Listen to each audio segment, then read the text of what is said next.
Parliament tiger, நாடாளுமன்ற புலி, திராவிட இயக்க போர்வால் தலைவர் வைகோ அவர்களின் நாடாளுமன்ற பதவிக்காலம் நேற்றுடன் நிறைவு பெற்றது. மறுமலர்ச்சி திராவிட முன்னேற்ற கழகத்தின் இயக்க தந்தை வைகோ அவர்கள் முத்தமிழறிஞர் டாக்டர் கலைஞர் அவர்களால் வாய்ப்பளிக்கப்பட்டு முதலில் 1978ஆம் ஆண்டு நாடாளுமன்றத்தின் மாநிலங்களவையில் அடியெடுத்து வைத்தார். 4 முறை மாநிலங்களவை உறுப்பினர், 2 முறை மக்களவை உறுப்பினர், ஆக மொத்தம் 30 ஆண்டுகள் நாடாளுமன்றத்தில் பணியாற்றியுள்ளார்.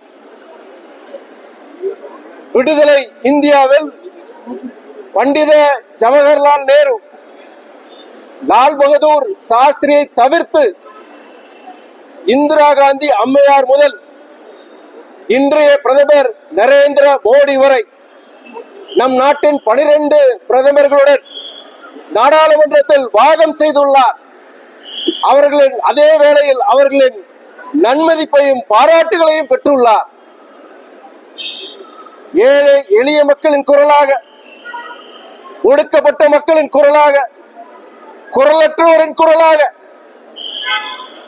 தமிழ் மக்களின் பிரதிநிதியாக நாடாளுமன்றத்தில் இந்த 30 ஆண்டுகளில் அவர் சாதித்தது, போராடியது ஏராளம். அதில் சிலவற்றை இவ்வேளையில் இன்றைய தலைமுறைக்கு நான் நினைவூட்ட விரும்புகின்றேன். 20 ஆண்டுகளுக்கு முன்பு நதிநீர் இணைப்பு, அதை பற்றி சிந்திக்காத வேளையில், நதிநீர் இணைப்பு சாத்தியப்படாது என்று கூறிய வேளையில், நதிநீர் இணைப்புக்காக முதலில் நாடாளுமன்றத்தில் தனிநபர் மசோதாவை கொண்டு வந்தவர் நம் வைகோ. நம்முடைய தொப்புள் கொடி உறவுகள் ஈழத் தமிழர்களுக்காக அதிக முறை, கிட்டத்தட்ட 13 முறை சிறப்பு கவன ஈர்ப்பு தீர்மானத்தை கொண்டு வந்தவர் நம் வைகோ. ஈழ மக்களின் குரலாக, மேதகு அவர்களின் குரலாக நாடாளுமன்றத்திலும் மக்கள் மன்றத்திலும் ஐநா மன்றத்திலும் ஒலித்தவர் நம் வைகோ. நாடாளுமன்றத்தில் மைய மண்டபத்தில் விடுதலை போராட்ட வீரர்களின் படங்கள் இருக்கின்றன, பல தலைவர்களின் படங்கள் இருக்கின்றன. ஆனால் விடுதலை அடைந்த பிறகு 40 ஆண்டுகள் கழித்தும் இந்திய அரசியல் சாசனத்தை ஏற்று